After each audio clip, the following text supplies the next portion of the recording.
दोस्तों आज की हम वीडियो में जानेंगे कि डिविडेंड क्या होता है। तो चलिए जानते हैं। देखिए दोस्तों, कंपनी अपने वार्षिक मुनाफे का जो हिस्सा अपने शेयर होल्डरों को बांटती है उसे लाभांश यानी कि डिविडेंड कहते हैं।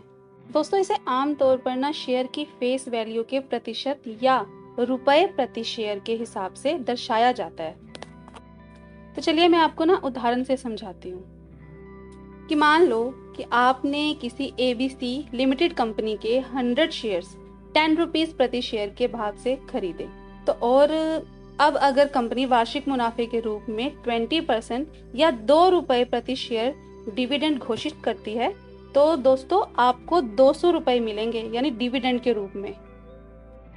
दोस्तों एक बात ना ये भी ध्यान देने वाली है कि सभी कंपनियां एवरी ईयर डिविडेंड घोषित करें ये जरूरी नहीं है, क्योंकि नुकसान की स्थिति में कंपनियां डिविडेंड देती ही नहीं है।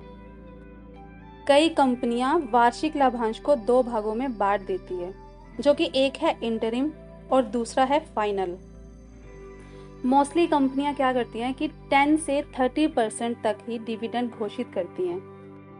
डिविडेंड की दर कंपनी को हुए मुनाफे और इसका कितना हिस्सा शेयर होल्डरों में बांटा जाना है इस पर डिपेंड करती है।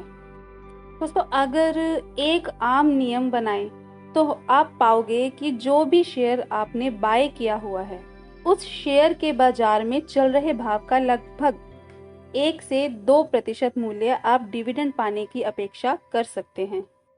इसे इस तरह से समझिए कि मान लीजिए कि आपके पास अलग अलग कई कंपनियों के कुल 50,000 मूल्य के शेयर्स हों, तो आपको उन पर करीब 500 से 1000 रुपए वार्षिक लाभांश मिल सकता है।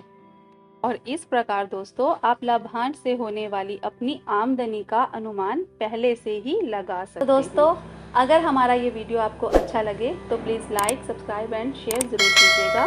तो मिलते हैं नेक्स्ट वीडियो में। Thanks for watching.